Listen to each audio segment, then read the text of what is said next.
جی ناظرین السلام علیکم، میں ہوں بابر علی۔ آپ مجھے دیکھ رہے ہیں میرے اپنے YouTube channel Babar daily news پر۔ سب سے پہلے جو خبریں ہیں آج کی جو 12 گھنٹے میں ڈیولپ ہوئی ہیں ہم آپ سے ڈسکس کرتے ہیں۔ سب سے پہلے اہم خبر جو ہم آپ کو دینا چاہتے ہیں، آج 3 نومبر ہے اور اتوار کا دن ہے۔ آج سے 2 سال قبل وزیر آباد میں کنٹینر پر عمران خان صاحب پر گولیاں چلی تھیں جو انہیں شدید زخمی کیا گیا تھا۔ آج سے 2 سال قبل اور 2 سال گزرنے کے بعد جس دن ان پہ گولیاں چلی تھیں تو پنجاب کی جو گورنمنٹ تھی وہ عمران خان صاحب کی اپنی ہی جماعت کی حکومت تھی۔ اس کے باوجود بھی وہ اپنا FIR یا اپنا مقدمہ درج نہیں کروا سکے تھے۔ اس کی وجہ کیا تھی ہم بھی آپ سے ڈسکس کرنے کے چاہ رہے تھے۔ آج 3 نومبر ہے اور آج سے 2 سال پہلے عمران خان صاحب کو کنٹینر پر گولیاں لگی تھیں۔ میں آپ کو پڑھ کے سنا دیتا ہوں۔ وزیر آباد میں آپ اندازہ کریں کہ اس واقعے کو 2 سال گزر چکے ہیں۔ خدا کی قسم افسوس ہوتا ہے، ایک سابق وزیر اعظم جس پہ گولیاں چلائی گئیں اور وہ اپنی اب تک آج 3 نومبر 2024 اتوار کا دن آج تک وہ مقدمہ درج نہیں ہو سکا۔ آپ افسوس کر سکتے ہیں، آپ حیران بھی ہوں گے کہ یہ کون سی دنیا اور کون سا یہ ملک ہے۔ چلیں، پنجاب میں اس وقت عمران خان کی حکومت تھی، اس وقت وہ اپنی FIR درج نہیں کروا سکے تھے۔ اس کیس کے معاملے پر اب تک 2 سال گزرنے کے بعد بھی اس پر جیو فنانسنگ نہیں ہو سکی۔ بہت بڑی حیرت کی بات ہے۔ اور سب سے بڑی بات کہ عمران خان صاحب درخواست پر مقدمہ بھی درج نہ ہو سکا۔ عمران خان صاحب کی درخواست پر مقدمہ بھی درج نہیں ہو سکا۔ اور جو مقدمہ مدعی ہے انسپکٹر عامر شہزاد، پر اصرار طور پر وہ دل کا دورہ پڑنے سے انتقال کر گئے تھے۔ یہ جو نون لیگ کے خلاف یا کوئی افسر یا کوئی بھی ادارے کا پولیس مین یا کوئی بھی ہوتا ہے نا، یا کوئی بھی کسی بھی ادارے کا سرکاری افسر ہو تو ان کو دورے بہت پڑتے ہیں۔ یہ تاریخ رہی ہے، ان کے خلاف جو ہوتے ہیں نا افسر، ان کو دورے بڑے پڑتے ہیں، دل کے پڑتے ہیں، دماغ بند ہو جانا، یہ مسئلے ہو جاتے ہیں، پتہ نہیں اللہ خیر کرے۔ 6 ماہ بعد دل کا دورہ پڑنے سے انتقال کر گیا تھا اور متعلقہ DSP جوائنٹ ٹیم انویسٹیگیشن کے سامنے پیش ہی نہیں ہو سکا۔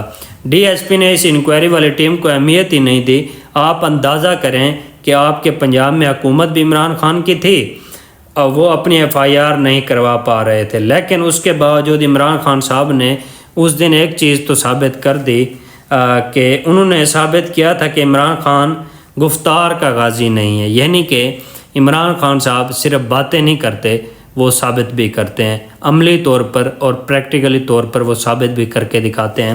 اس دن ایک مہر لگ چکی تھی عمران خان صاحب کے اوپر۔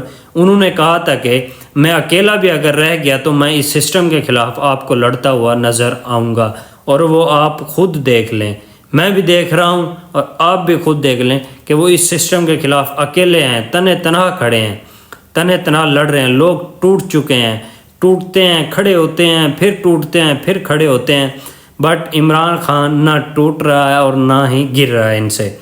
انہوں نے جو ان کے مخالف ہیں عمران خان صاحب کے کوئی بھی ہیں، ڈونٹ وری، تو وہ ہر طرح کا حربہ استعمال کر چکے ہیں ان کے خلاف، ہر طرح کے اچھے اٹکنڈے استعمال کر چکے ہیں ان کے خلاف، انہیں پر نہیں توڑ پا رہے، وہ 100% ناکام ہو رہے ہیں۔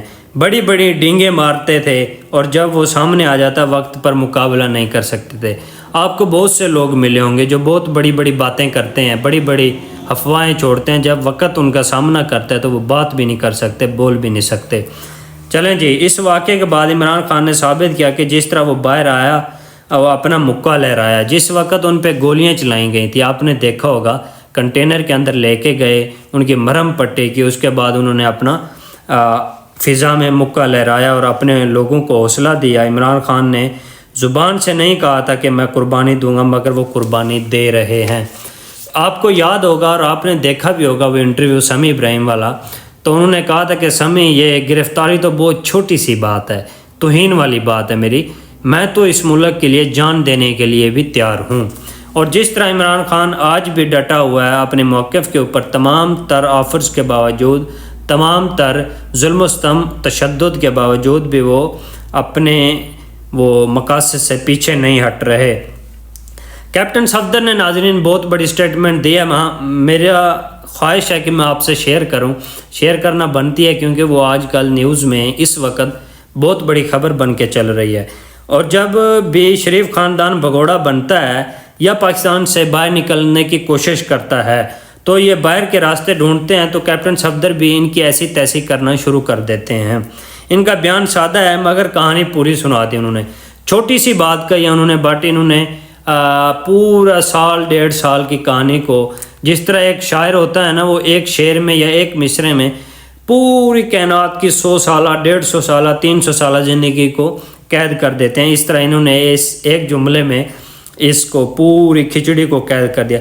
उन्होंने कहा कि नवाज शरीफ साहब को मानसेरा का इलेक्शन उन्होंने हराया जो नवाज शरीफ को लंदन से पाकिस्तान लाए थे, यानी कि इस्टेब्लिशमेंट से उन्होंने डील की थी इलेक्शन जीतने और हराने और जिताने की और चौथी बार वज़ीर आज़म बनवाने की, तो उन्होंने ही हराया। ये दरअसल इस्टेब्लिशमेंट को कह रहे हैं। इस जगह पे वो कहते हैं कि आप सल्यूट मारें।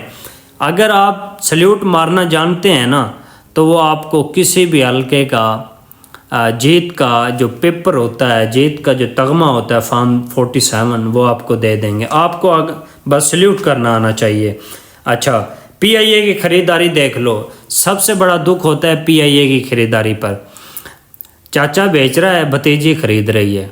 ये तो वही हुआ ना, वो कहते हैं ना कि ज़मीन ले रहे थे कोई लोग, तो बाप ने कहा बेटा पैसे दो, या अब वो पैसे तो नहीं है। उनके नहीं बेटा पैसे तो दो, पैसे मुझे काम आते हैं। उनके नहीं। उनके अच्छा चलो मैं अपने जानवर या कुछ और चीज़ें बेचता हूँ। जब बाप वो चीज़ें बेचने लगा तो बेटे कहते नहीं वो चीज़ें हम ले लेते हैं। उनके ये कैसे हुआ? ज़मीन के लिए तुम्हारे पास पैसे नहीं है, बस चीज़ें लेने के लिए तुम्हारे पास पैसे हैं। मुल्क चलाने के लिए तुम्हारे पास पैसा नहीं है, तुम कहते हो हमारे पास कुछ नहीं है। तुम 10 अरब की PIA ले रहे हो, हैं? ये कहाँ से होगा? कि ये कैसे मुमकिन है?